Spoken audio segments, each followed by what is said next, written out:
ক্রমশ আমাদের দেশে ড্রাই আইয়ের প্রবণতাটা বাড়ছে বা শুষ্ক চোখের রোগীর সংখ্যা বাড়ছে। কেন বাড়ছে এই নিয়ে হয়তো অনেক গবেষণা থাকতে পারে। তবে আমাদের যারা এয়ার কন্ডিশন ব্যবহার করার সুযোগ বেশি হয় তাদের এই ড্রাই আই হওয়ার সম্ভাবনা বেশি থাকে। আবার যারা খুব শুষ্ক আবহাওয়ার মধ্যে কাজ করেন বা প্রচণ্ড রোদের ভিতরে বা এমন একটা এনভায়রনমেন্টে কাজ করেন যেখানে জলীয় বাষ্পের পরিমাণ কম, সেখানেও ড্রাই আইয়ের প্রবণতা হয়। একই সঙ্গে ডায়াবেটিক রোগীদের ভিতরেও ড্রাই আইয়ের প্রবণতা দেখা যায়, থাইরয়েডের রোগীর ভিতরে ড্রাই আইয়ের প্রবণতা দেখা যায়।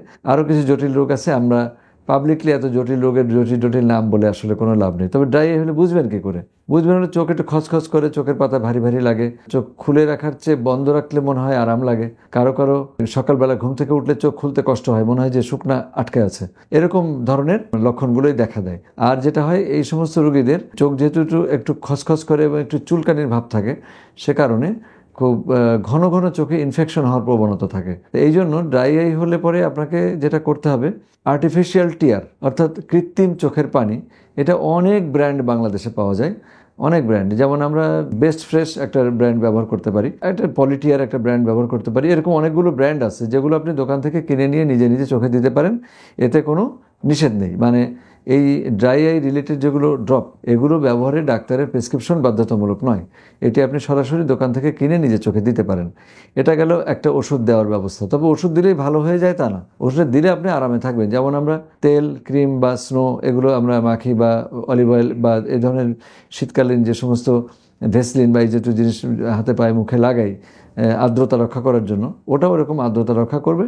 যদি প্রয়োজন হয় ঘন ঘন দেওয়া যাবে, প্রয়োজন না হলে কম দিলেও চলবে। আর একটা কিছু ট্রিটমেন্ট আছে, মানে ঘরোয়া ট্রিটমেন্ট বলতে যেটা আমরা বলি, সেটা হলো আপনি যেটা করবেন, প্রতিদিন পারলে একবার বা দুবার 2 মিনিট করে চোখের পাতায় একটু সেক দিবেন। কিভাবে দিবেন?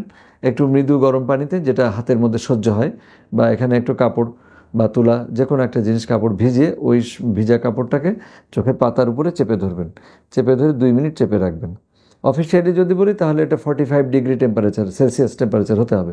তো 45 ডিগ্রি টেম্পারেচার, সবার বাড়িতে তো থার্মোমিটার থাকে না এইভাবে, তো অত জরুরি না। আপনি হাতের আঙ্গুল দিলে সহ্য হয়, নিয়ে আগে একটু গালে লাগিয়ে দেখবেন যেটা সহ্য করা যাচ্ছে কিনা, তারপরে আপনি চোখের উপর চেপে ধরবেন।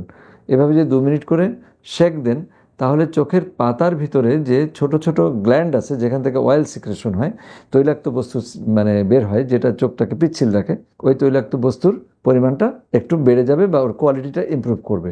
এটা একটা চিকিৎসা চালিয়ে যাওয়া যায়। এছাড়া তেমন কোনো ঘরোয়া চিকিৎসা নেই। আমরা এমনকি আমাদের কাছে যখন রোগীরা আসেন চিকিৎসা নিতে, ওই ওষুধের পাশাপাশি এই চিকিৎসাটাও বাড়িতে আমরা করতে বলি।